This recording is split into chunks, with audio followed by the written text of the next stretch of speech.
हे आम ले जाइया मालदेव सिपिया कनुजिया सीजन के उठाई भरपूर मजा आम खाई ताजा। ए हमारा राजा तनियो नरो पे ध्यान दो, अगर टाइम से ना बेचाई तो सब पूंजी डूब जाए। देख ले घरे में देखई है अपन पावर हे धंधा में ना बहन चुद हमरे किस्मत में जूझी पे लाइल बा कि तोरा के बिजनेस में खार करैनी कि धंधा कबो सुना ना हमरे चलते ई तहस टूटल फुटल दुकान चलता। आज से काम पर आइल छोड़ दी ना तो कल से कुत्ता मुंह ना आवाई आ बैठ के माछी मारत रही। बात तो ठीक है कहती है सरवा दिन भर में जौन दू चार गो गहकियो अवतरण सो उ हमारी ईमानदारी देख के ना एक और उठलाली देख के एकरा के दुकान पर से हटाएम त घाटा लग जाई। भौजी आम कैसे बा? 60 रुपया किलो। छोरो ये अनार दे दो। कीड़ा नहीं लगल फलवा में? कीड़ा फलवा में ना तहरा गाड़वा में लागल बा साले। हम तहरी इरादा बुझते नहीं कि फल किन बझाट किलो आ हमरा मेहरारू पर लाइन मरबा 8 किलो। ए रुआ जाई आम लेके देहात घूमे, हम दुकान संभाल ले तनी खाली झगड़े के मूड में रही। तो चाहत रे हम बानी त माजा मारल नहीं खे बनो संभार दुकान चलतानी। अरे आम ले लो दिया अनार में से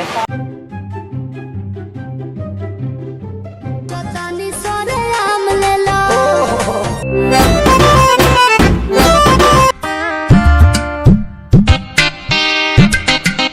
दादा तू कमाई काहे ना चलो मौका बड़ा का दिन भर घर में घुसियल रहेलो। ये बबू मतारी से जाके पूछियो कि मौगा है कि मरद तोरा बाप के पैदा कइल हमरे हो। रे कुत्ता दादा के काय मौका कले है रे? दादाजी अब से करे की मिठाई मत लिए, हमरा के लिए हम खा ली। जियो पोती तू तो हमर नाच बारू तहार तो बिया हम धूमधाम से करे।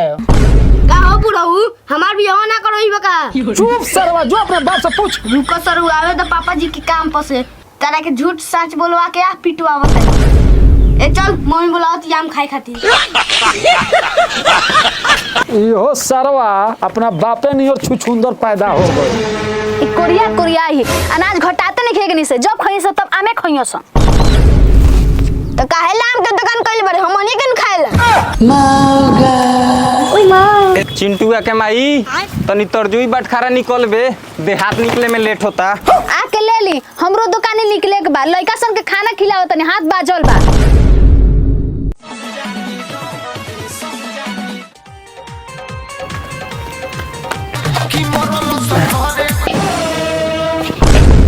एकरी बहिन से तो कहता नहीं कि आम के पैसा बुझात काहे नहीं खे अब बुझाई कहाँ से सब पूंजी तो धीरे धीरे हमरा जूजी में जाता करे घर में अनाज भरल पड़ल बा त आम खात रे लइका सके खियावत रे। कहिए देता नहीं हमरा लइका सब पे खाए पिए पे नजर डलल त कमा के सब संपत्ति अपना गान में डलबा।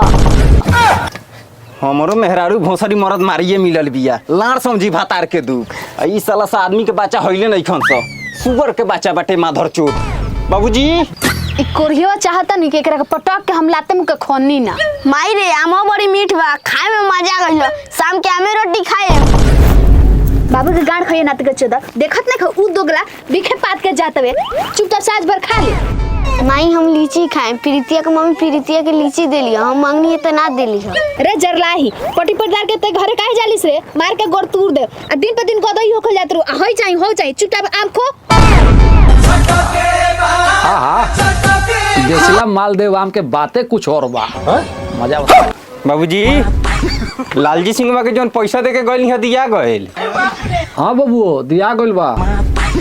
मुंह कहलू कहता रे मर्दे काथी मुंह घुमा के खाता रहो।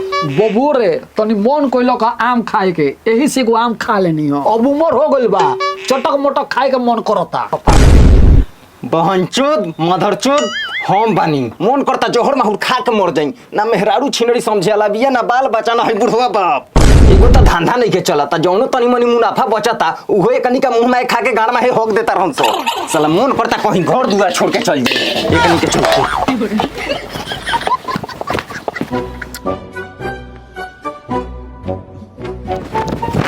पापा पैसा दो ना मलाई खाए के बा।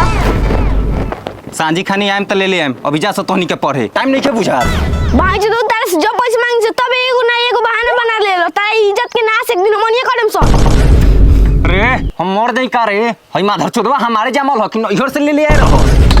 मुंहे में कथी धास के मुंगा देम अगर जे लड़कन के सामने उल्टा पुल्टा बोलल तो जन्म एक बारी ना बुझाई ओ घरी तो तारा देह में जवानी के आग भभकत रहे तो ए पोतो तुझा दुकान पर एको लड़का हूँ सही खुदे बुझी। ठीक बा बाबूजी खाना तोप देल बनी रोआ खा ले। सुनो ना आज राती के उगला कामवा कइल जाई। कौन काम अरे जोन कामवा कइला से दुनो पैदा भइलन सो। छौरी जो पढ़े जो हम आम त लीची तोरा ला ले ले आम तू माथा छदा पैसा लेबो जूजी ना ल ध्यान रख मर देखनी प एकरा बाट में भी लात बरत रही आओ ना रहने आओ ना हमरा के डॉक्टर कहले बा कि बकरी के दूध पीबे त को बुखार ना होई पिया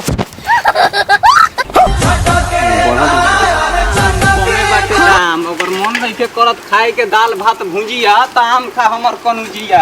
ए अमोला हेलो इसे भी प्रतिमा दिखाओ तेरे कैसे कैसे नाम बेचता रे हाट बाकी मीट चिखाओ तेरे गो आई मलिकार अरे बाजारे रेट बा। अरे रउआ लोग से ज्यादा लेके हमरा कोनो नरक में जाए के बा ली चिखी अच्छा रुक पहले खाए दे लेकिन याद रहे आम के बड़ा बड़ाई कइले बाड़े अगर ना भइल आम मीट त मार के फाड़ देम तोर पीठ सारू घरा बड़े खचर लइका हई।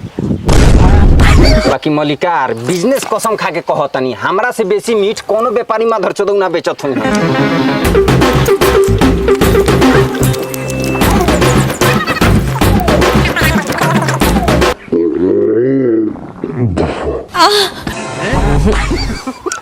आम में तारा ऊ स्वाद नहीं के जवन चाही ओ कौन सा बात खोजत रे सरवा के तो आम मीठे बा लेकिन हमरा लगे पैसा नहीं है किने कोनो फालतू अपन दिमाग लगावे के पड़ी।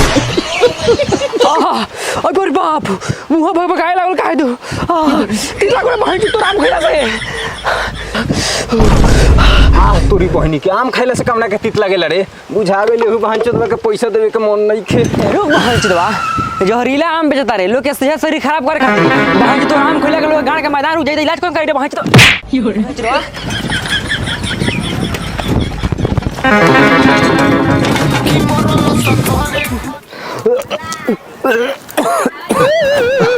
ए जी सुनी ना हमार मन हुलियाता हमरा खटाई खाए के मन करता जाई ना बाजारे हमरा के काचा आम लेके आई।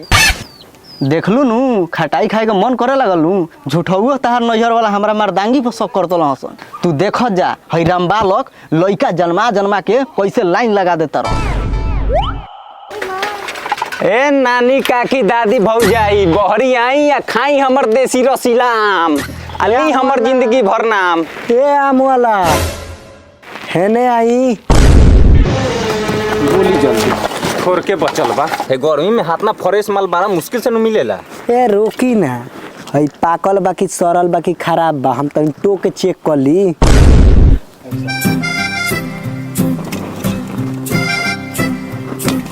भौजाई हो एगो बात कही कहीं लेवे के बतल ना तो 10 घंटा टोयावा मत ऐसा हूँ यहाँ पूरा गाँव में माधरचोद आदमी से भरल पड़ल बा सब साला सब फ्री में खाई के चाहता लेकिन पैसा ना लगे के चाहिए। अब बताई कहीं बिजनेस हम काहे खोलले बानी दू पैसा कमा ही लनू आ ना कमाए में तो हमार बाल बच्चा लार चट के जी। हाँ नु मेहरारू समझ के तू हमरा के ठगे चल रहा यही आमुआ ले ली बिना बिनले चुनले आमुआ जहाँ जे सरल पाकल इकल हो तो हमार मार के मारदा नु फाड़ दी। फाटल चीज दोबारा कितना जल्दी बोल बड़ा अपना बाल बच्चा के बारे में सोचत नहीं तब तो अपना मेहरारू से खूब प्यार करत होके। ये तो काहे नहीं प्यार करेंगे हम बिना दवाई खैले नु 1.5 घंटा पीते नहीं। बाकी जी रउआ आमाला बहुत छिनार बानी। रे बुरी जोख 2 किलो देखले का बाड़े रे बुरी हमरा मेहरारू से बढ़ के बा रुपया पैसा हमर मेहरारू पेट से नु दिया जो खतनी बाकी मलिकार एगो बात कहीं बुरा ना मानी तो कहीं कहीं हमरा आम में जितना रस नहीं खेनु भरल ओ से बेसी रउआ मेहरारू के जवानी में भरल बा। कहाँ से ऐसा मुँह छला मेहरारू लेके आईनी है।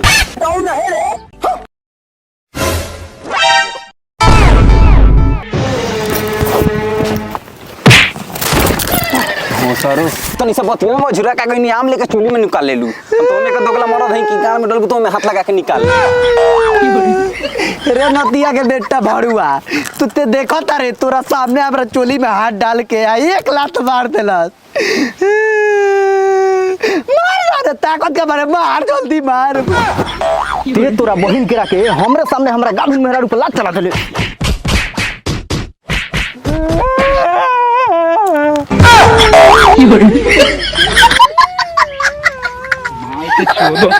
मामो तेरा बहन के 14 महावीर बाबा तेरा मैया का 14 वाला